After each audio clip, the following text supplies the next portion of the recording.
The moment Matilda Crawford told the mayor of Harding Creek that his new road tax was nothing more than legalized thievery dressed up in a Sunday suit, the entire town fell so quiet you could hear the dust settle on the windowsills of the general store. It was the spring of 1878, and Harding Creek, Texas, was the kind of town that had opinions about everything and the courage to voice none of them. The citizens of Harding Creek prided themselves on their manners, on their careful nods and measured smiles, on the way they could disagree with a man and still shake his hand and call him neighbor without blinking. They had elevated the art of polite silence to something close to religion. Matilda Crawford had no religion of that kind. She stood in the middle of Main Street with a basket of flour and dried beans hooked over her left arm, her dark hair pinned up in a way that suggested it had started the morning in order, and had since developed its own ambitions. And she looked Mayor Gerald Putnam directly in his florid, self-satisfied face, and said every word she meant without a single apology attached to any of them. "You're taking 2 cents on every dollar of trade that passes through this town," she said, her voice carrying the particular clarity of someone who has decided that volume is less important than precision. "You're calling it a road maintenance tax, but these roads haven't seen a shovel since before the drought. That money is going somewhere else, Mayor, and everyone standing here knows it, even if they're too well-bred to say so." Gerald Putnam, who was 52 years old and had spent the better part of those years being agreed with, turned a color that reminded onlookers of a beet left too long in boiling water. He sputtered. He referenced her father, who had been dead for 3 years and could not defend himself. He suggested that a woman running a small farm on the edge of town might do better to concern herself with her chickens. "My chickens," Matilda said pleasantly, "are doing quite well, thank you. Can you say the same for this town's finances?" She turned and walked to the general store, purchased her flour and beans, and left behind a silence that lasted the better part of an afternoon. That was how she had earned the reputation that preceded her everywhere she went in Harding Creek. She was called too honest for polite company. Women who might have otherwise called on her for tea found reasons not to.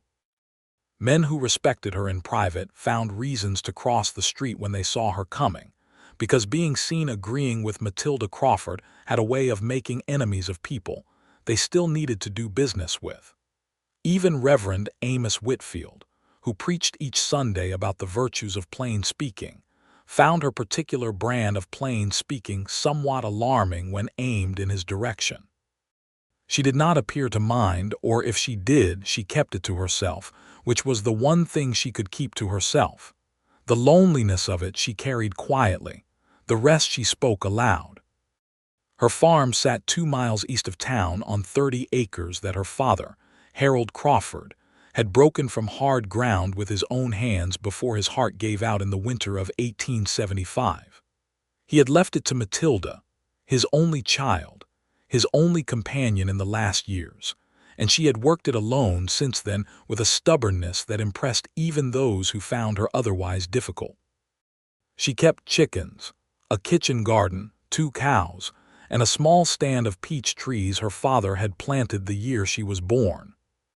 She was 26 years old, and she had learned to fix her own fences, shoe her own horse when the farrier was unavailable, and read her own accounts without the assistance of anyone's husband.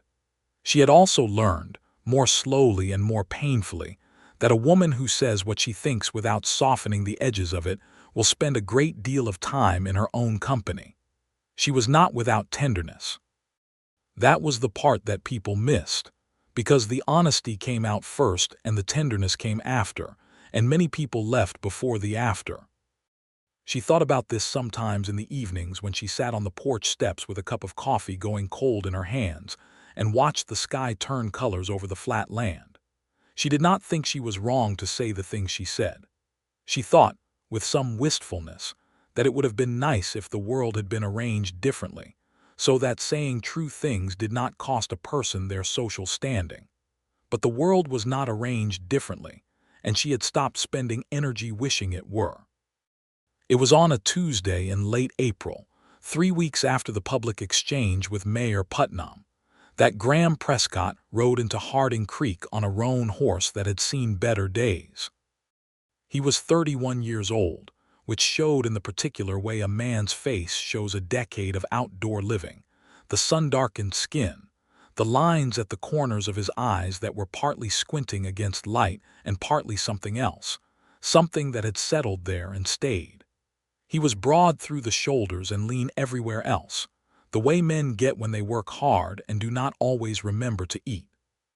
He wore a brown hat that had been good once and was still serviceable, a worn canvas coat, and the kind of quiet that was different from shyness. It was the quiet of a man who had decided, somewhere along the way, that most conversation was not worth the breath it required. He had come from Fort Worth, before that from Abilene, before that from a ranch in the hill country that no longer existed in the form he had left it. His name was known in certain circles as a man who could read cattle and read land and read weather with equal accuracy, and he had been hired by a letter to come to Harding Creek and assess a spread belonging to a man named Victor Holloway, who was looking to expand his holdings and wanted someone with no stake in local gossip to give him an honest account of what the property was worth. Graham Prescott had taken the job because it was work, and because he had been finding, over the past year or so, that staying in any one place too long made him restless in a way he could not name and did not try to. He stopped at the livery to see to his horse, spoke to the liveryman, whose name was Pete Caraway, with the minimum number of words required to conduct the transaction, and then walked to the hotel, which was also the saloon, which was also the place where meals were served if you arrived before the cook lost interest, and he arranged for a room. The hotel was run by a woman named Dorothea Hale, who was 58 and had been running it since her husband departed for California in 1869 and declined to send for her, which she had eventually taken as a message. Dorothea had opinions about guests and expressed them freely, which was perhaps why she and Matilda Crawford got along better than most people got along with either of them. "You're the man Holloway sent for," Dorothea said, looking Graham up and down with the frank assessment of someone who has housed a great many strangers and developed an eye for the kind of trouble they come in. "I am," Graham said. "Holloway's a difficult man," Dorothea said. "I've been told." "Have you been told specifically how difficult, or just in general terms?" Graham looked at her with something that was almost the beginning of interest. "In general terms," he said. "He'll argue about money even after he's agreed on a figure," Dorothea said. "And he doesn't like being told his land isn't worth what he thinks it's worth. I say this not to discourage you, but because I find it better that men know what they're walking into." "I appreciate that," Graham said, and he meant it, which surprised him slightly. He settled into his room, which was small and clean and smelled of lye soap, and he sat on the edge of the bed for a while and looked at nothing in particular, and then he took out the letter from Holloway and read it again, although he had it nearly memorized by now, and then he set it down and looked out the window at Main Street and watched the ordinary business of a small town conducting itself in the late afternoon light. He had not planned to stay past the time the assessment required. He never planned to stay past the time the work required. It was a system that had served him reasonably well for several years now, since the ranch in the hill country, since everything that had gone wrong there, since he had learned that building something in a place, and then losing it was a particular kind of pain he did not intend to repeat. He went to bed and woke early and rode out to the Holloway property, which was 7 miles north of town, and spent the better part of 2 days walking the land and examining the water sources and studying the grass and the soil and making notes in a small leather-bound book he carried in his coat pocket. Victor Holloway followed him on the first day, asking questions and then arguing with the answers, and on the second day Graham simply waited until the man had said everything he intended to say and then continued walking. On the evening of the second day, Graham rode back toward town and stopped at a creek crossing where a woman was standing in the shallows with her boots and stockings left on the bank, her skirt pinned up to her knees, pulling a section of fence line that had collapsed into the water. He pulled his horse up and looked at her for a moment. "Do you need help?" he asked. Matilda Crawford looked up at him. She had been fighting this fence for the better part of an hour, and she was irritated and wet, and her hair had given up its pins entirely, and she looked at this stranger on the roan horse with the frank appraisal of someone who does not have time for anything but the relevant facts.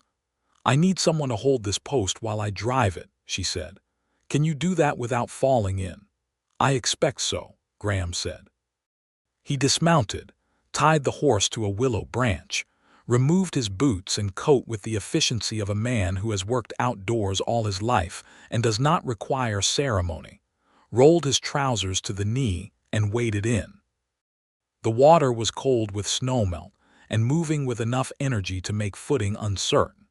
He took hold of the fence post, which was a good solid piece of cedar, and steadied it while she drove it with a mallet she had brought from somewhere, striking it with a competence that made it clear she had done this before and did not require instruction. They worked together for 40 minutes without speaking more than was necessary. He held things and she fixed them, and he anticipated what she needed next with a quiet attentiveness that she noticed but did not comment on. When the last staple was set and the wire was strung and the fence was functional again, she stood back and looked at it with the satisfaction of a completed task, and then she looked at him. "You're not from here," she said. "No," he agreed. "You're the one Holloway sent for." "Word travels," he said. "In a town this size it travels before you've finished a sentence." She waded back to the bank and sat down on a flat rock and began pulling on her stockings with the practicality of someone who had long since decided that modesty was less important than dry feet. "I'm Matilda Crawford. This is my fence." Graham Prescott. He came out of the water and collected his boots. "What brought it down?" "The spring runoff was higher than usual. It comes through this crossing hard. I reinforce it every year, but this year it came through harder." She paused, looking at the newly set posts. "It'll hold now." "It'll hold," he agreed. She looked at him again with that direct quality that was simply the way she looked at everything, as though she was deciding on its honest nature and did not see the point in looking any other way. He met it without flinching, which she noticed. Most men who ride up on a woman doing hard work either offer to do it for her as though she's incompetent, or they ride on past as though it isn't happening, she said. "You just waded in and helped." "It seemed like the sensible thing to do," he said. "It is the sensible thing. It's surprising how infrequently the sensible thing gets done." She stood and picked up her mallet and the small bag of tools she had carried from the farm. "Thank you, Mr. Prescott." "Graham," he said. She looked at him. "Graham," she repeated. "I'm Matilda. You can ride back to town through my property if you want. It's shorter than going around." He followed her through the gate, which she latched behind them both, and they rode together through the eastern edge of her farm in the long golden light of early evening. She pointed out the peach trees which were coming into blossom, white and faintly pink against the green, and she said that her father had planted them and that they produced well in a good year, and she said it without the softness people sometimes put into mentions of the dead, but also without hardness. She said it the way you say something true that also happens to mean something to you. "My father left me this farm," she said. "Some people in town thought I should sell it. They had a lot of suggestions about what I should do with my life after he died. I found their suggestions less useful than advertised." "What did you do with them?" Graham asked. "I thanked them politely for their concern and continued doing exactly what I had already planned to do," she said. There was a pause. "Well, I thanked them as politely as I am capable of, which some would say is not very politely at all." He glanced at her, and for the first time in quite a while he felt something move in him that was close to being amused. "What would you say?" "I would say I was honest with them, which is not the same as being rude, even though certain people in this town appear to believe it is." They reached the edge of her property where it met the road, and she stopped her horse. His horse stopped alongside hers. Dorothea Hale will feed you if you get back before 7, she said. After that you're on your own. Good to know, he said. She turned toward the farm and then stopped and looked back at him once. You did good work on that fence, Graham Prescott. I don't say that to everyone. She rode back toward her farmhouse, and he watched her go for a moment before he turned toward town. He thought about her that evening, eating a somewhat dry piece of roasted chicken at Dorothea's table, and he could not have said precisely what he was thinking, only that his mind kept returning to the image of her in the creek, hitting that post with perfect efficiency, and the way she had spoken to him as though he were simply a person, and she were simply a person, and there was no performance required of either of them.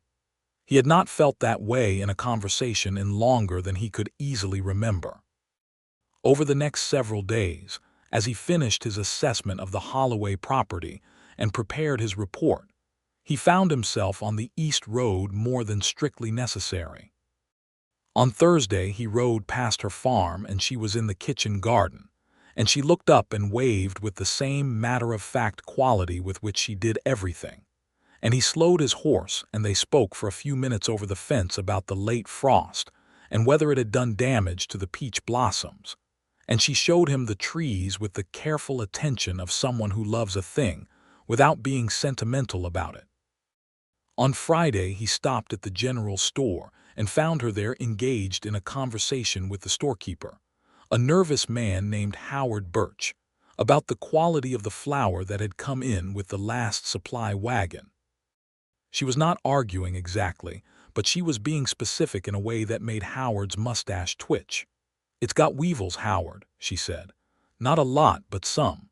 I'm not saying you knew.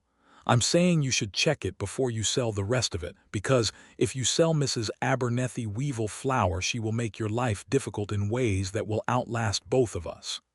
Howard looked at Graham as though hoping for rescue. Graham looked at the flour and then he said, "She's right about the weevils," and Howard's mustache twitched again. "You're taking her side," Howard said. "I'm taking the flour's side," Graham said. "It has weevils." Matilda looked at him with the beginning of something that might have been delight, carefully contained. After that, they walked out of the general store together, which was not planned but happened because they were both finished and both heading in the same direction, and they walked down the boardwalk in the afternoon and talked. They talked about the land around Harding Creek, which Graham had spent the week studying, and which Matilda knew well from a lifetime of living on it. They talked about the creek flooding, and the way the water table had shifted since the dry years earlier in the decade. They talked about whether Holloway was likely to expand his holdings successfully, and Matilda said she doubted it because Holloway had never, in her observation, known how to manage what he already had, let alone more. "He'll offer you less than you agreed on," she said. "That's what he does." Dorothea said the same thing, Graham said. "Dorothea is right about most things, though she'll tell you she's right about all things, which isn't quite accurate but is close enough not to quibble over." He stopped walking and looked at her. "Can I ask you something?" "You can ask me anything," she said. "I'll answer honestly, which I understand not everyone finds comfortable." "Do you find it difficult?" he asked. "Being the way you are in a town that prefers a different way."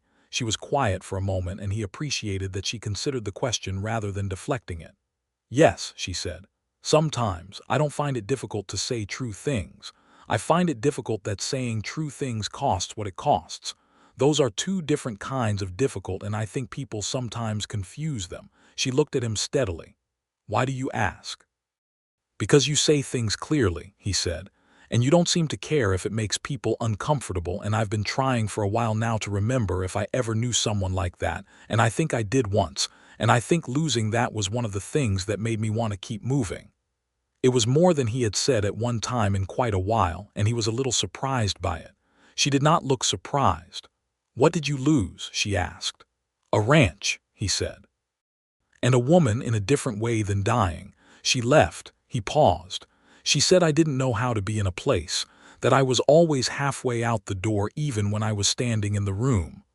"Was she right?" Matilda asked. He thought about that with the same honesty he had asked it with. "Mostly," he said. "That must have been hard to hear. It was, but it was true, and I'd rather have the true thing than the kind thing most days. Matilda looked at him for a long moment. That's an unusual thing for a man to say, she said. Is it true? It's true, she agreed. I just don't hear it often. They had stopped in front of the hotel without quite meaning to. The sun was dropping behind the buildings on the west side of Main Street, and the light was going amber and long. Would you like to come to supper at the farm tomorrow? She asked. It came out directly, the way everything came out of her, and then for just a moment he could see something underneath the directness that was much less certain. I cook well, she added. That's not arrogance, it's just a fact, and I find I'd like to talk to you more, and conversation is better with food. I'd like that, he said. 6 o'clock, she said. Come around to the back porch. The front is for company I don't actually want.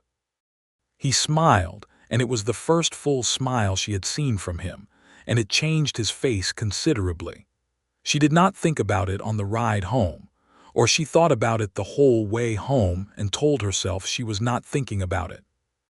The supper was good.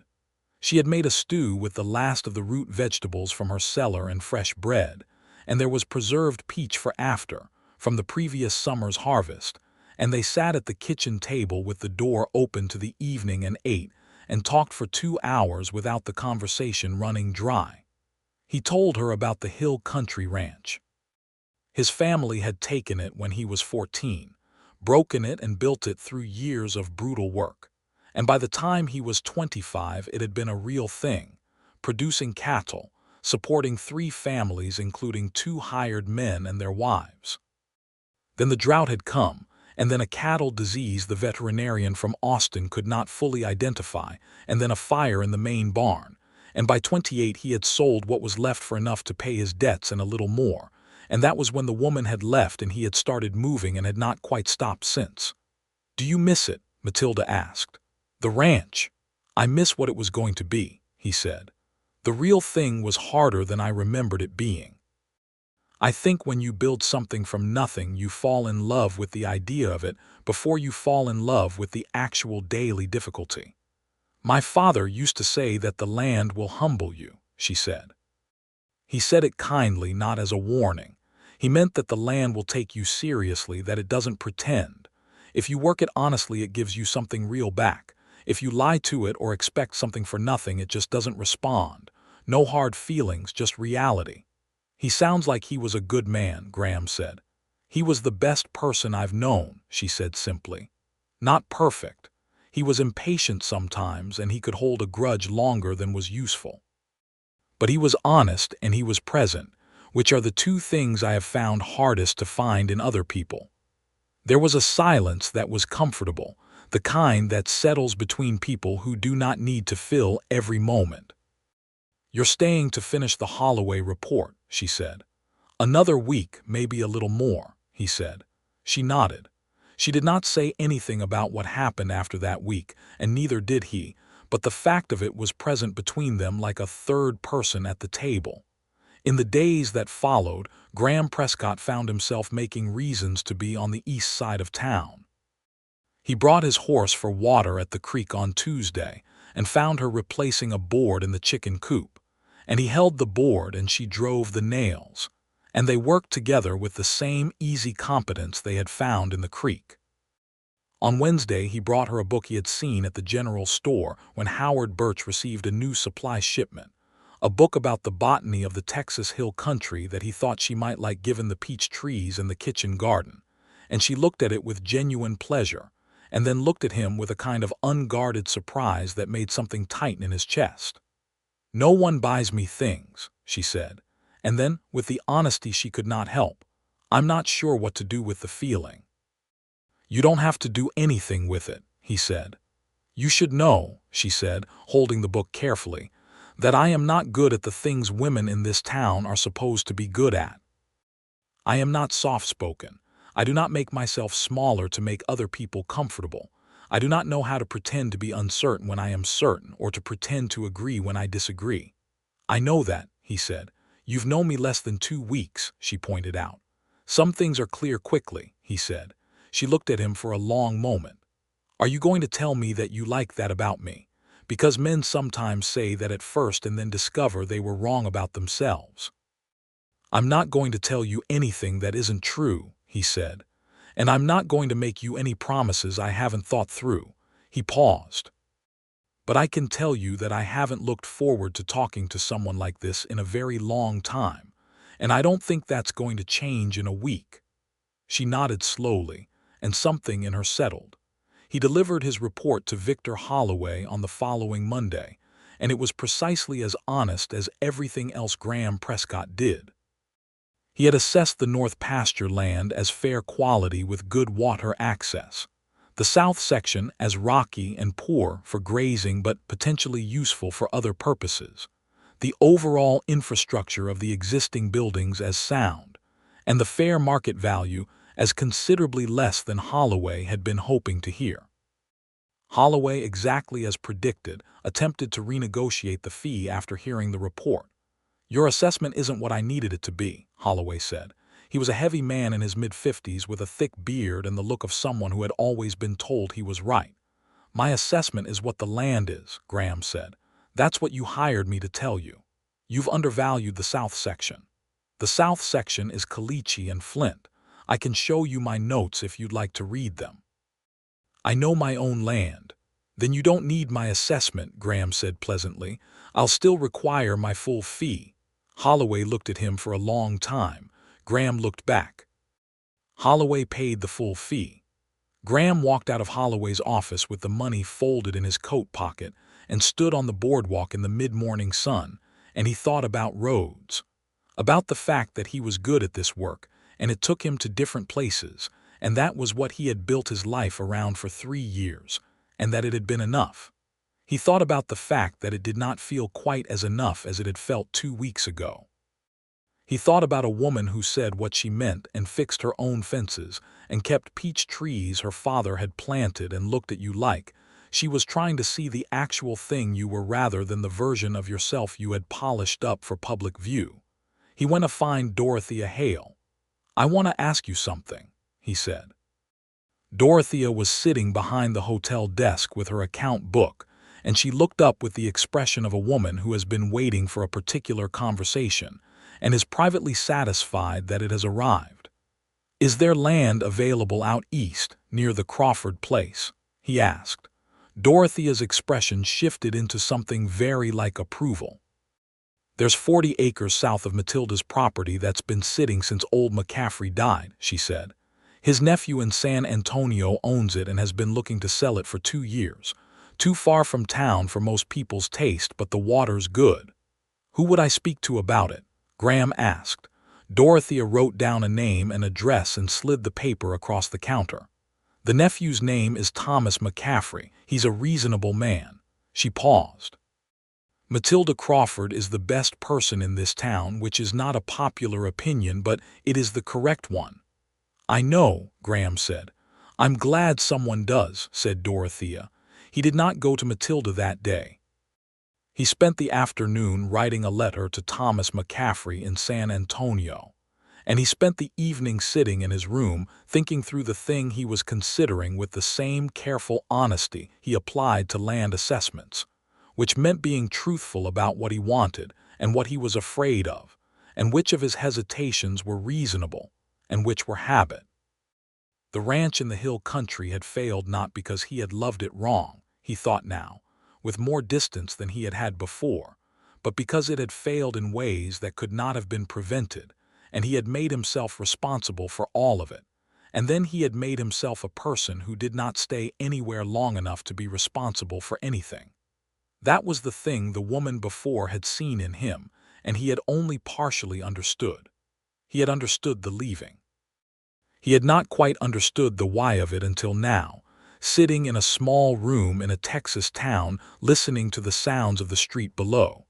He did not want to keep moving. He wanted to stop, but only if stopping meant something real. He wanted land that was his own, and work that was his own, and conversation with someone he did not have to perform anything for. He went to the farm the next morning and found Matilda in the garden, which she had put in over the past 2 weeks, the dark soil turned, and the first green things just pushing through. She straightened up when she heard his horse and looked at him with that clear, direct gaze. "You're not leaving yet," she said. "No," he said. "I want to talk to you about something." She set down her trowel and leaned on the fence. "I'm listening." "There's 40 acres for sale south of your property," he said. "McCaffrey's old land. I wrote to his nephew last night. I want to buy it." She looked at him steadily. He continued. "I'm good at assessing land, but what I actually want to do with land is work it," he said. "Cattle primarily. This country's good for that. The grass has been underutilized for years. I could build something here." He paused. "I'm telling you this because you are the most honest person I've met in a long time, and I would rather tell you the truth about my intentions than not tell you and have you wonder." "What are your intentions?" she asked with her characteristic directness. "To stay," he said, "and to get to know you better if you're willing, properly.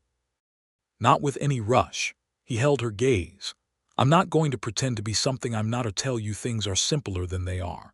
But I know what I feel when I'm talking to you, and it's something I haven't felt in a very long time." Matilda was quiet for a moment. In anyone else he might have read it as hesitation or displeasure, but in her it had the quality of actual thought, which he had already come to recognize as distinct from the performance of thought. "I told you I'm not good at the things women are supposed to be," she said. "I know.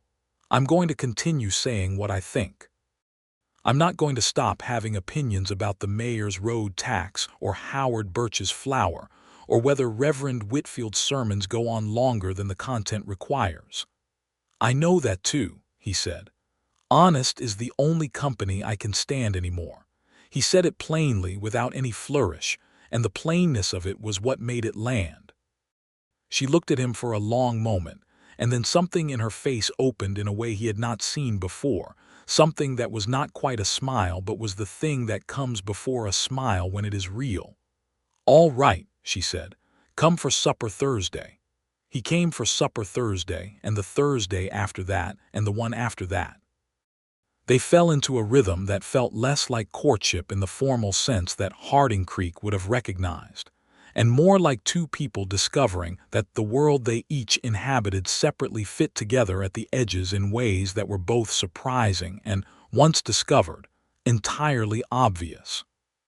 He told her about the landscape of the hill country, the cedar and live oak, and the way the water ran in the limestone, and she told him about the 30 acres she knew by heart, the places where the soil was deep and dark, and the places where it went thin, the way the creek behaved in different seasons, the knowledge that is only built over years of paying close attention to one piece of ground. He talked about cattle and she talked about chickens and gardens, and then they each talked about the other's subject with genuine interest and without condescension, and this alone made each of them feel, privately and separately, that they had found something rare. Thomas McCaffrey responded to Graham's letter within 10 days. The price was fair, almost exactly what Graham had assessed the land would be worth, and he wrote back immediately to accept. The paperwork would take another few weeks to come through the county office, but the agreement was made.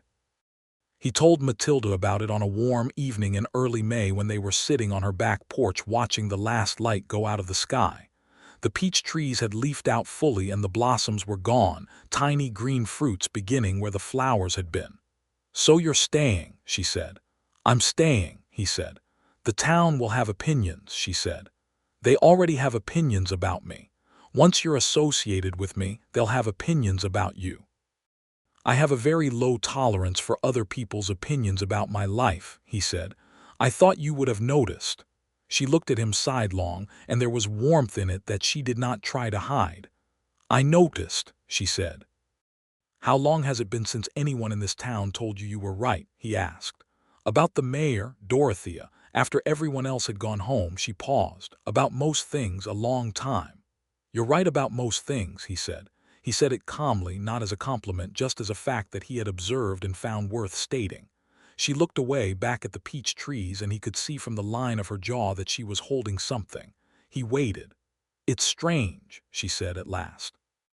"Having someone just say it like that." "I imagine it would be," he said. She turned back to him. and he could see the something she had been holding. And it was not sadness, exactly, more the relief that comes when a thing you have been holding for a long time is finally set down.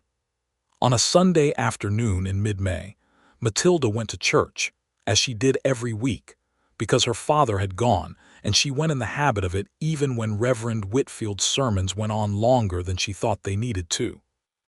Graham rode alongside her, which caused a significant amount of conversation among the congregation, delivered mostly in the form of pointed looks and careful questions asked of each other in voices pitched just loudly enough to carry. Mrs. Harriet Blaine, who was the kind of woman who expressed concern in ways designed to sting, approached Matilda after the service with her best charitable expression in place. "We've been hearing that Mr. Prescott has been spending time at your farm," Mrs. Blaine said. "He has," Matilda agreed. "It's rather unusual, isn't it? A single woman entertaining a man she barely knows." "I know him quite well," Matilda said pleasantly. "He's a man of good judgment and honest character, which is more than I can say for most of the people who have been invited to tea in this town's finest parlors." Mrs. Blaine's expression tightened. "People will talk, Matilda." "People already talk," Matilda said. "I've survived it before. I expect I'll survive it again."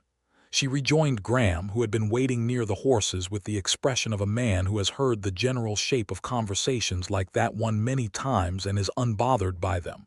"How bad was it?" he asked. "Mrs. Blaine is concerned for my reputation," she said. "Your reputation seems fine to me." "It is fine," she agreed. "She means something different by it." He helped her up onto her horse, which was the first time he had touched her in any way that was not accidental, his hands at her waist briefly, and she settled into the saddle and looked down at him, and neither of them said anything about it, but the air between them was aware of it. They rode back toward the farm and past the turn to it, down along the creek where the willows were in full leaf, and they talked about the land and then about other things, and then they stopped by the water and let the horses drink and stood on the bank in the afternoon. "I want to ask you something," Matilda said. "Ask," he said. "The woman, in the hill country, do you still think about her?" He considered this honestly. "Not the way I used to," he said. "She was right about things and I was wrong about some things, and that took a while to accept, but no, I don't think about her the way I think about you." "How do you think about me?" she asked. She was looking at the water. He turned toward her. "Like someone I want to know fully," he said. "Not just the parts that are easy, all of it." She turned to look at him then, and the light was coming through the willows and falling on her face in patterns, and she looked at him with all of her directness and none of her guardedness, and he thought she was the most alive-looking person he had ever seen. "I think," she said carefully, "that I am falling in love with you. I'm telling you because I am incapable of not telling you things I know to be true and because I think you deserve to know." He reached out and took her hand, and she let him, and her hand was strong and a little rough from work and warm. "I'm falling in love with you," he said. "That's not something I've said casually before. I'm not saying it casually now." She looked at their hands. "No," she said, "I can tell." They stood there by the water for a long while in the afternoon light, and the horses grazed along the bank, and somewhere in the willows a bird sang the same 4 notes over and over. And it was simple, and it was real, and it was, Matilda thought, exactly the kind of thing her father had meant when he said the land will give you something real back if you work it honestly. The land transfer came through in the first week of June, and Graham Prescott became the owner of 40 acres of good Texas grassland with adequate water and a creek cutting through the eastern edge. He had money enough from 3 years of assessment work to build a basic structure and acquire a small starting herd, and he set about doing this with the same careful efficiency he applied to everything. Matilda came the first day. He began laying out the foundation of the house, which he was building himself with the help of Pete Caraway's eldest son, a good-natured young man named Dell who was 18 and strong and glad of the work. She walked the perimeter of the layout he had staked out and asked questions about the rooms and what he intended them for, and she made 3 suggestions. none of which were requests and all of which were practical, and he incorporated all three of them because they were right. "The kitchen needs to face east," she said. "You want the morning light and the morning cool. By afternoon, the stove heat is already a problem." "You're right," he said, adjusting the stake. "The root cellar should be dug before you lay the main floor, not after, because the soil here has a hard layer about 4 feet down that's going to be easier to break before you've built around it." "Also right," he said. "And you should put the porch across the whole front instead of just half, because the storms come from the west here in summer and a half porch won't give you cover." "All right," he said. She watched him adjust the stakes, and then she said, with something that was close to shyness but was not quite, "It's going to be a good house." He looked up at her. "I hope you'll think so," he said. She understood what he meant and did not pretend otherwise. The summer moved with the particular rhythm of working land in a Texas heat. Graham built his house and acquired his first cattle, 12 head to start with, a good foundation for what he had in mind. Matilda managed her farm through the long, hot months, her kitchen garden producing well, her peach trees coming to fruit in late July, yellow gold and sweet-smelling, the crop better than the previous year. She brought him peaches across the fence, a basket of them, and he ate one standing in his half-finished doorframe, and the juice ran down his chin, and she laughed. And it was a real laugh, sudden and genuine, and it was the first time he had heard her really laugh, and it was one of the best sounds he had ever encountered. "I should have brought a cloth," she said. "I don't care about the cloth," he said. They had fallen into an easy physical closeness by this point, the kind that builds slowly between people who are paying attention to each other, a hand on an arm, sitting close in the evenings on her porch, the moments when he helped her down from her horse that lasted a breath longer than necessary. They had kissed for the first time on the first day of July, standing in the garden at dusk, him having stayed to help her tie up the tomato plants, and it was unhurried and certain, the kind of kiss that is an acknowledgement rather than a beginning, because the beginning has already happened somewhere back in the practical work of building something together. The town of Harding Creek continued to have opinions. Mayor Putnam, still irritated over the road tax conversation, made a remark at the July 4th gathering about how some people were better at causing trouble than keeping house, which was received by most of the assembled citizens with polite laughter and by Graham Prescott with a look so flat and level that Putnam found somewhere else to direct his remarks. Afterward, Matilda said, "You didn't have to do that." "I know," he said. "He'll hold it against you." "He was already holding it against you," Graham said. "I can carry a share of it." She looked at him for a moment. "That is either the most irritating or the most touching thing anyone has ever said to me," she said. "Can it be both?" "I suppose it can," she said. In August, something happened that shook the easy progress of the summer. Graham had ridden into town for supplies and arrived at the general store to find Howard Birch in a state of considerable agitation, and Matilda in the middle of a conversation that had apparently grown beyond its original dimensions. The subject was the road tax, which had now been in place for 6 months, and which Matilda had discovered, through the careful reading of the town's public financial records, which were technically available to anyone who asked for them at the county office, had not produced a single dollar spent on the roads.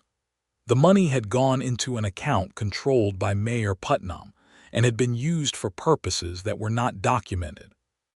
She had brought this information to Howard Birch because Howard was on the town council, and Howard was now trying to explain to her why this was a complicated matter and required careful handling, and perhaps she should speak to someone, a father or a brother or perhaps her friend at the hotel. "I should speak to someone," Matilda said. Her voice was very calm and very clear. "You mean I should find a man to say this because you'll listen to a man?" "Now, Matilda, that's not what I mean," Howard said, though it was.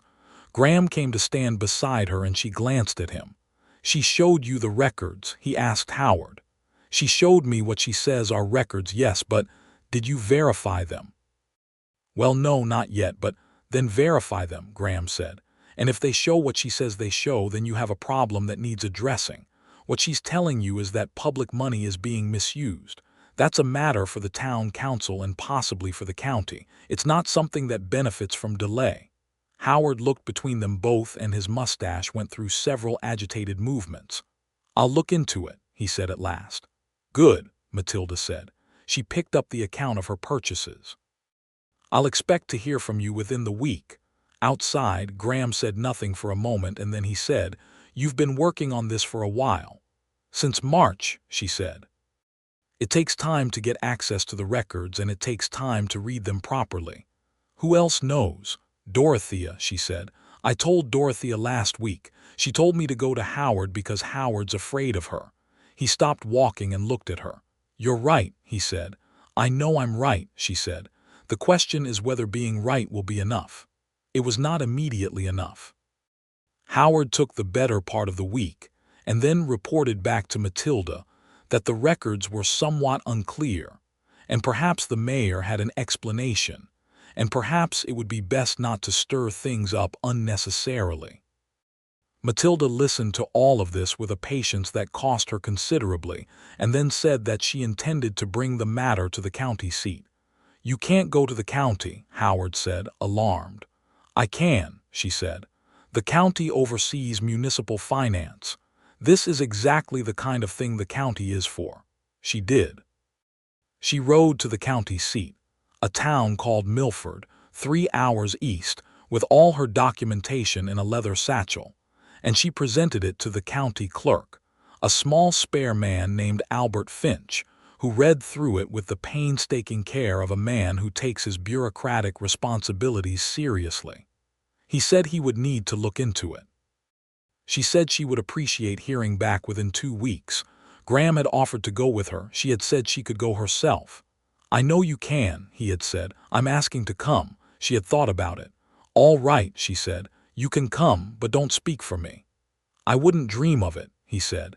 He sat beside her in the county clerk's office and did not say a word, which was exactly right. When they rode home in the late afternoon, the road long and the sun going down ahead of them, she said, "Thank you for not speaking." "You had it handled," he said. "I did," she agreed. "But it was good to not be the only person in the room." He looked at her across the space between their horses. "You don't always have to be," he said. She looked back at him for a long moment. "I'm learning that," she said. The county investigation into Mayor Putnam's road tax account took 6 weeks, which were 6 weeks of heightened tension in Harding Creek. Putnam knew the investigation was happening, and he knew who had initiated it, and he was angry in the way of a man who has never before had to account for himself and finds the experience deeply unfair. He made his displeasure known in various small ways, including a remark about certain people who made trouble for their betters and another remark about outsiders who came to town and started interfering in local affairs. Graham heard the second remark and said to Putnam's face in the hotel dining room in front of 6 witnesses, "If you have something to say about me, say it to me directly." Putnam sputtered, which he was becoming accomplished at. "I've been invited to stay," Graham said. "By this town's business and by its people. If the interference you're referring to is checking that public funds are being used honestly, then I'm comfortable with that being on my record." He sat back down and finished his meal, and Dorothea, pouring coffee at the next table, did not let her expression change, but she poured his cup just slightly more full than was strictly necessary. In October, the county clerk's office sent a formal notice to Harding Creek's town council. The mayor's road tax account had been mismanaged. $240 in public money had been used for purposes that could not be justified under the terms of the tax. Gerald Putnam was required to repay the full amount and was formally censured. He was not removed from office because the county's powers only went so far, but the censure was public and the repayment was real, and Harding Creek suddenly found itself having a different kind of conversation about its mayor. Howard Birch came to find Matilda at the farm. "You were right," he said, with the difficulty of a man who finds those words physically uncomfortable. "I know," she said. "The whole time," he added. "Yes," she agreed. "I should have moved faster on it," he said. She looked at him with the honest assessment that was always present in her face. "You should have," she said. "But you did eventually, and things have been put right, which is what matters most." She paused. "I don't think you're a bad man, Howard. I think you're a man who is afraid of conflict, and that fear costs you sometimes." He blinked. He had not expected the second part. "That's a fair thing to say," he said finally. "I know it is," she said, but not unkindly. He tipped his hat and left, and she stood in the doorway of her farmhouse and felt something settle that had been unsettled since the spring. Not satisfaction exactly. The satisfaction had come when the county clerk had written back. This was something more like the feeling after you have fixed the fence, and the water is no longer getting through. Graham came that evening and she told him, and they sat on the porch in the cooling October air with coffee and the last of the peach preserves on bread, and they were quiet together in the particular way of people who have been through something and come out the other side. "What will you do now?" he asked. "With the town." "The same thing I've always done," she said.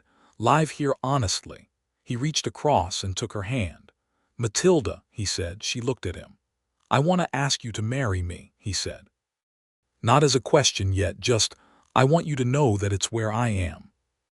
That when I think about the house across the fence and this farm and this land, I think about them together, and I think about you and me together in them. I'm not asking you to decide tonight. I'm telling you so you know what I mean." She looked at him for a long time in the way she looked at things that mattered, thoroughly and without flinching. "I know what I mean too," she said. "I've known for a while." "Will you tell me?" he asked. "I mean the same thing," she said. "I mean us together here for the rest of it." He brought her hand up and pressed it to his mouth, and it was a slow, careful gesture, and she felt it in a way that had nothing careful about it. "I'll ask you properly," he said against her hand. "Soon." "I know you will," she said. He asked her properly in November in the peach orchard when the trees had gone bare and the sky was high and cold and blue as deep water.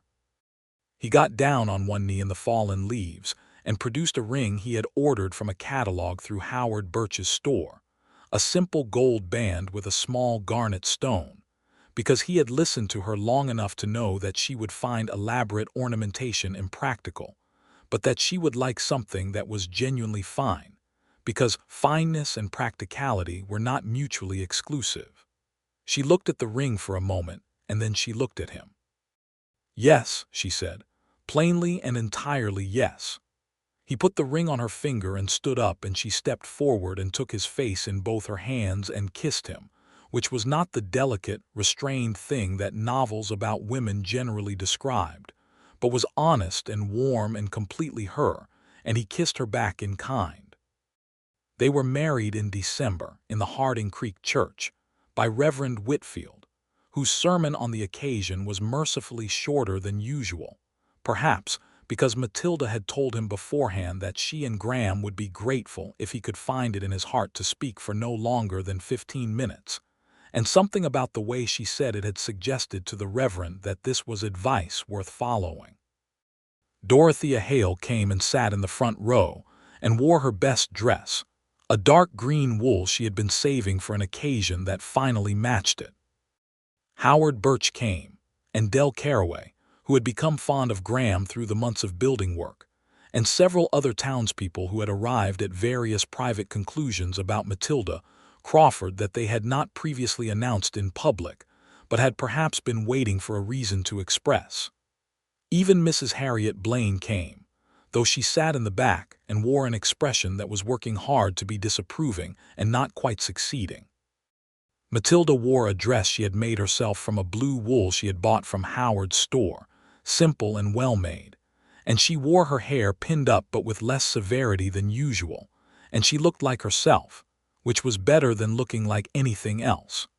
When Reverend Whitfield asked Graham if he would take Matilda Crawford to be his wife, Graham said yes in a voice clear enough to reach the back of the church.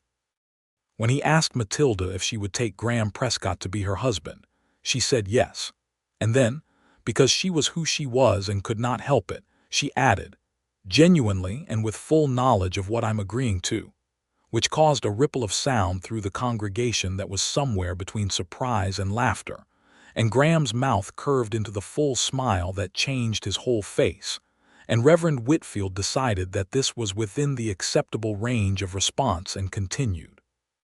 They had a modest celebration at the hotel afterward, Dorothea having arranged for food and the use of the dining room, and there was dancing to a fiddle played by Pete Caraway himself, who turned out to have a talent for it. Graham danced with Matilda, which was not something he did with any grace, and she danced with him, which was something she did with moderate grace and complete commitment, and they managed between them to produce something that looked like joy even if it did not look like elegance. At the end of the evening, Dorothea embraced Matilda in the private way of women who understand each other. "Your father would have liked him," Dorothea said. Matilda breathed in. "I know," she said. "I've thought about that. He would have argued with him a bit first," Dorothea said, "and then he would have liked him." Matilda laughed, and it was the sudden genuine laugh that Graham already knew was one of the best things he had ever heard. The house on the 40 acres was finished by the end of January, 1879. It was a real house, not large but solidly built, with the east-facing kitchen and the full front porch and the root cellar dug before the floor was laid, all as Matilda had specified. Graham had put a window above the kitchen table that looked out over the south pasture toward the creek, and when the winter light came through it in the mornings, it fell across the table in a way that was, Matilda thought, one of the finer things she had ever woken up to. They settled into the life of two working farms that were now one working life, which required constant negotiation and produced constant conversation, and was more interesting than either of them had lived separately. They argued sometimes, as people of strong opinions will, and the arguments were direct and honest and resolved, and neither of them held what the other had said in an argument as a weapon to be used later, because they were both people who believed that what was said was what was meant, and once it was dealt with it was done.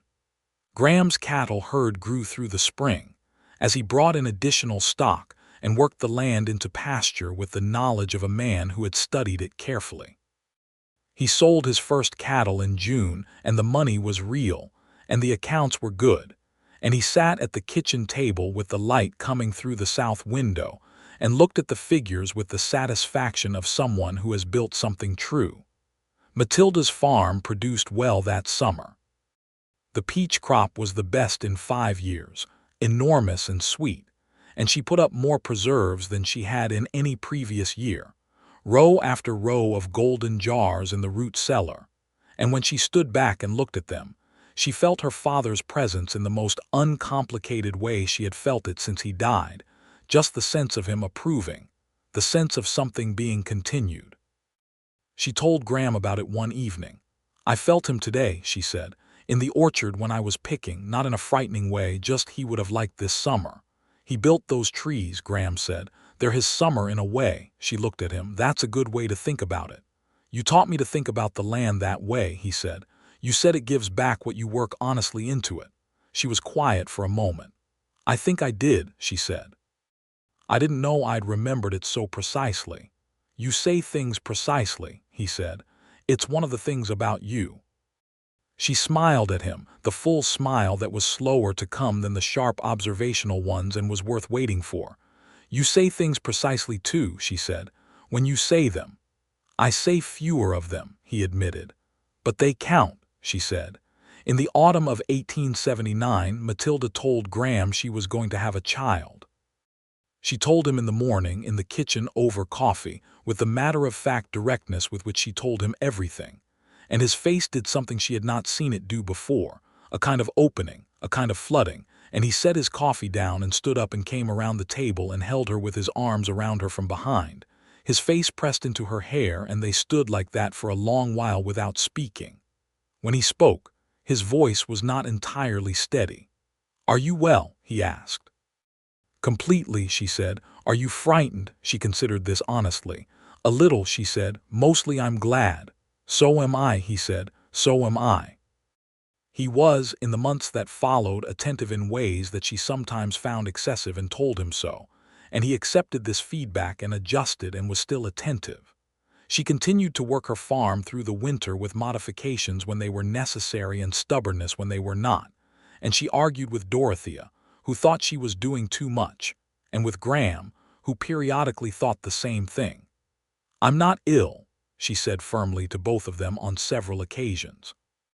"No one said you were," Graham said. "Your face says it sometimes." "My face is concerned about you," he said. "That's different from thinking you're ill. It's only different if the concern doesn't try to stop me doing things." "It doesn't try to stop you," he said. "It watches you with some anxiety sometimes." "I can live with anxious watching," she said. "I cannot live with being managed." "I know that," he said. "I wouldn't try." She looked at him. "No," she said with the honest concession that she was equally capable of. "You wouldn't." Henry Harold Prescott was born in May of 1880, in the house with the east-facing kitchen, delivered by the town's doctor, a competent young man named Elias Marsh, who had arrived in Harding Creek the previous autumn, and who Matilda had declared, after a single meeting, to be the most sensible doctor she had encountered, which was as high as she went in her recommendations.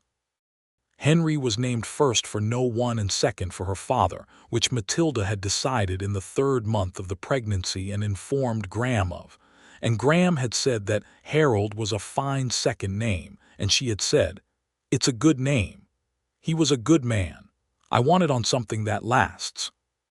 The baby was healthy and loud, and had, from the first days, a quality of paying very close attention to things that made Graham think of his mother, and a quality of vocal complaint when displeased that made Graham think of Matilda, and he told her this, and she said she found the second part unfair, and he said he found it accurate, and she laughed the sudden genuine laugh. Henry Prescott learned to walk in the autumn, on the wooden floor of the kitchen, and he walked with the purposeful determination of someone who has decided that crawling is inefficient. He pulled himself up on the chair legs and furniture edges with a grip that impressed Graham, who had grown up on a working ranch and knew the value of a good grip. Matilda watched her son navigate the kitchen floor with the same attention she gave to everything that mattered to her, and something in her was so completely full that she sometimes just had to stop and breathe for a moment. She had not thought, in the years after her father died, that the fullness was coming. She had not been without hope, precisely, but she had been realistic in the way she was realistic about everything. She had not counted on things she could not see clearly ahead of her. She had not counted on a man wading into a cold creek on a spring evening to hold a fence post, not because he was trying to impress her, but because it was simply the sensible thing to do. She told Graham this one evening when Henry was asleep and they were sitting on the front porch in the September air. "I didn't see you coming," she said. He looked at her. "What do you mean?" "I was prepared for things to stay as they were," she said. "Not bitterly, just realistically. I knew who I was and I knew what it cost, and I decided the cost was worth it." She was looking out at the dark land. "And then you rode up on that creek crossing and waded in without being asked, and something shifted. You told me what you needed," he said. "That made it simple." "Most people don't find it simple," she said. "I'm not most people," he said. She looked at him. "No," she said. "You're the only company I can stand fully. That's a thing I know now." He reached for her hand across the porch between them, and she took his, and they sat together in the dark, and the September night moved around them, the sound of the creek reaching them faintly from the east, the cattle quiet in the south pasture, their son breathing in his crib in the room with the east window. In 1881, a dry year that tested everyone in the county, Graham's careful management of his water sources proved the foresight of Matilda's advice about where to site certain things, and they came through the dry months better than most. He dug a second stock tank in the spring, working alongside Del Caraway, who was now 20 and worked the Prescott land part-time while building his own small operation, and the tank held through the summer when others went shallow. Matilda planted drought-resistant crops in the kitchen garden based on her father's notes from the drought years earlier in the decade, and she shared these notes with 3 other farm families who asked, including one family that had not previously been particularly friendly to her, and she shared them without any comment about the previous unfriendliness. Because the drought was real, and the information was useful, and that was what mattered. Graham watched her do this and thought, as he often thought watching her, that she was a more generous person than she was given credit for, that the directness of her nature sometimes made people miss the fact that it came out of caring about things genuinely rather than out of harshness. He told her so. "I'm not particularly generous," she said honestly. "I just can't see someone struggling for information I have and not give it." "That's what generosity is," he said. "Is it?" "I always thought generosity was when you give something it costs you to give. Does it not cost you anything to help people who haven't been kind to you?" She thought about this. "A little pride," she said. "But pride isn't a useful currency." He smiled at her. "No," he said, "it isn't." In 1882, on a warm evening in late spring, Matilda found out she was going to have another child. She told Graham at the kitchen table as she had told him the first time, and he came around the table as he had the first time and held her. "How do you feel?" he asked. "Glad," she said, "and a little tired in advance." "Henry will be thrilled," Graham said. "Henry will be terrible about it for a period," Matilda said. He doesn't share yet. And then he'll be wonderful about it because underneath the possessiveness he's a genuinely kind child." Graham laughed. "He is," he agreed. The second child was a girl, born in November of 1882. She was called Clara Jane Prescott, the Jane for no particular reason other than that Matilda had liked it, and the Clara for a friend of her mother's who had died before Matilda was old enough to remember her, but whose name her father had always spoken with particular warmth. Clara was quieter than Henry had been as an infant, observational in a way that reminded Graham of himself, watching everything with dark eyes that seemed to take comprehensive notes. Henry adjusted to her with a period of approximately 3 weeks of resentful ignoring, followed by an abrupt and total change of position in which he appointed himself her primary guardian and protector, a role he performed with an earnestness that made his parents exchange silent, helpless looks over his head. The farm and the cattle operation grew together through the next years, with the steady growth of things properly managed. Graham was known in the county now as a reliable man with good cattle judgment, and he occasionally took on assessment work for people in neighboring counties, always for fair pay, and always with the same honesty that had brought him to Harding Creek in the first place. Matilda managed the farm and the household accounts, and her kitchen garden and her peach orchard and her chickens, and she did it with the thoroughness that was simply her nature. She also continued to attend town meetings, and she continued to speak at them, and the town of Harding Creek had, over the years, developed a complicated but genuine relationship with this. Some people still found her too direct. But more people, over time, had found that when Matilda Crawford said something was wrong, it turned out to be wrong, and when she said something was right, it turned out to be right, and there was a certain practical value in having someone like that in a room. Mayor Putnam served out his term and was not re-elected. The man who replaced him was a younger fellow named Samuel Ames, who was not perfect, but who was at least consistent in his accounting, which Matilda checked at intervals and was prepared to say so. Dorothea Hale came to Sunday dinner at the Prescott farm whenever she was not working, which was not often enough, and she sat at the long table that Graham had built to replace the original kitchen table, and she ate with them and with Henry and Clara, and she told stories about Harding Creek in its earlier years that made Graham understand the place better and made Matilda laugh with recognition. "Your father argued with the first mayor even worse than you argue with Putnam," Dorothea told Matilda once. "I didn't know that," Matilda said. "He was better at being polite about it," Dorothea said, "but he argued just the same." Matilda looked at Graham across the table. He raised his eyebrows. "I come by it honestly," she said. "I never doubted it," he said. Henry started at the town school in 1885 and was, by the teacher's account, excellent at arithmetic and somewhat challenging in terms of accepting instructions he considered arbitrary, which Matilda received with the particular feeling of someone looking at a very familiar picture. "He questions everything," his teacher, A young woman named Miss Foster told Matilda at the end of the first month. Yes, Matilda agreed. It can be disruptive, Miss Foster said carefully. Is he wrong? Matilda asked. When he questions things, is he asking questions that don't have good answers? Miss Foster thought about this. Sometimes he asks things I have to think about before I can answer well, she said. That's not disruption, Matilda said. That's good thinking. She paused. I understand it can be difficult in a classroom setting. I will talk to him about the timing and manner of questions, but I won't tell him to stop asking them. Miss Foster looked at her and then nodded slowly. That seems fair, she said. Matilda rode home satisfied. She told Graham about it that evening. He listened and then said, You didn't intimidate her. I didn't try to intimidate her, Matilda said. I know, but 5 years ago you might have without meaning to. She considered this. You think I've softened, she said. No, he said. I think you've gotten more precise. There's a difference. Softer means less honest. More precise means you put the thing more exactly where it needs to go. She thought about this for a while. That's the most perceptive thing anyone has ever said about me, she said. I've had years to pay attention, he said. In 1886, the spring was wet and green, and the peach trees bloomed earlier than usual and more abundantly.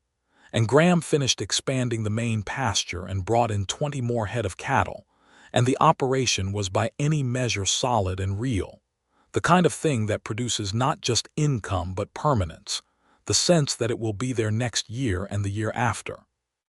Henry was 6 and could name every cow in the south pasture, and had developed a talent for being quiet around animals that was entirely unlike his tendency toward vocal questioning of human authority. Clara was 3 and had begun walking with a purposefulness that her mother recognized and her father found privately magnificent. On a Sunday afternoon in May, Matilda walked through the peach orchard alone. The blossoms were out in the full excess of the good year, white and pink and impossibly sweet-smelling, and she walked slowly through them with her hand trailing along the branch tips, and she thought about her father, who had planted each of these trees, and she thought about Graham, who had first come to her across a fence line on a spring evening, and she thought about Henry's questions and Clara's determination, and the kitchen table and the good harvest years, and the dry year they had survived, and the town that had learned, slowly and imperfectly, to make some room for a woman who said what she meant. She thought about what it was to have a life that was genuinely hers, not in the small and sufficient way she had managed alone, but in the large and real way of having built something with someone whose company she never tired of, whose honesty she trusted completely, whose hand she still reached for across a table or a porch and found it reaching back. She came out of the orchard, and Graham was standing at the fence between the orchard and the south pasture, watching her come, and he had the look on his face that she had seen for years now and still felt, a look that was not performance, just simple and clear as anything he had ever said to her. You look like something your father planted, he said. She stopped walking. What does that mean? She asked, though she thought she knew. It means you look like something that belongs here, he said, in the best possible sense. She came through the gate and stood beside him and looked out over the pasture together, the cattle moving slow and dark in the long afternoon light, the land running away flat and green to the horizon, the sky enormous above it. Do you know what I remember thinking the first time you said hello to me? She asked. In the creek, he said. In the creek, she agreed. I thought, this man waded in without being asked. That's worth noting. And now, he said. And now I think, this man waded in and he's still here, she said. 13 feet of cold water or 13 years of the same territory. He's still here. He put his arm around her shoulders and she leaned into him, which was not something she did with the ease she might have once said was beyond her, but was something she did now with completeness. I'm still here, he said. I plan to continue being here. I know you do, she said. That's one of the things I know about you. They stood there together in the May afternoon, the peach trees behind them and the cattle ahead, the creek running somewhere out of sight to the east. their children in the house making the particular sounds of children engaged in something that would probably require some explanation later. The land around them in all its flat, honest, demanding, generous expanse. And it was enough. It was more than enough. It was the realest thing either of them had ever had. The life they had built was not always simple. The land asked hard things and they gave the hard things. And the town was the town and had its politics and its smallnesses and its occasional generosities. And Henry grew toward something bright and questioning. And Clara grew toward something steady and fierce. And the cattle herd waxed and waned with the years, and the peach trees gave and withheld according to their own seasons. And Graham and Matilda moved through it all together, arguing when they disagreed, agreeing when they agreed, saying what they meant to each other with the consistency of people who have both decided that true things are more important than comfortable ones, and have found, in that decision, the most comfortable life available to them. The evening after they stood at the orchard fence, after supper, after Henry had finally stopped asking questions for the night, and Clara had been settled into sleep, Graham sat at the kitchen table with the account book, and Matilda sat across from him with the book about Texas Hill country botany that he had bought her from Howard Birch's store in the first spring they knew each other, the pages worn soft now from years of reading. She looked up from the page and found him watching her. "What?" she said. "Nothing," he said. "I was just looking." "You look a lot," she said. "You're worth looking at," he said. She considered this, not the compliment specifically but the fact of it, that he had said it simply and meant it simply and there was no strategy in it. "Graham," she said. "Yes." "I love you," she said, the same way she said everything, straight and clear and without decoration. "I love you," he said, the same way he said the things he said, with weight behind them because there were fewer of them and they counted. The lamp on the table threw its circle of light around them, and the May night was warm beyond the open window, and somewhere in the south pasture a cow made a sound that meant nothing in particular, and the house held its breath around them in the comfortable way of a house that has been lived in well. That was how it went, not with grand gestures, though there had been those too, not with the absence of difficulty, because the difficulty had been real and had been met, but with the sustained, ordinary, extraordinary thing of two people who had each, in their own way, been waiting for the other kind of honest, the kind that does not look away, the kind that says what it means and means what it says, the kind that wades in without being asked and stays without being begged and loves without needing to make it smaller or safer or more palatable for anyone else's comfort. In the years to come, Henry Prescott would study law and return to practice it in a county that needed people who were not afraid of difficult questions. Clara Prescott would learn the land from her father and the accounts from her mother, and would run the farm one day with a precision and a tenacity that would be recognized by everyone who dealt with her as something she had not invented, but had inherited whole from two people who had made it look like the most natural thing in the world. And Matilda Crawford Prescott would continue to say what she thought at town meetings, and to fix her own fences when they were fixable, and to ask Graham for help when they were not. And she would grow old on the land her father had broken, and the land her husband had bought, and the life they had built at the joining of the two, and she would find it, every year, worth everything it had cost.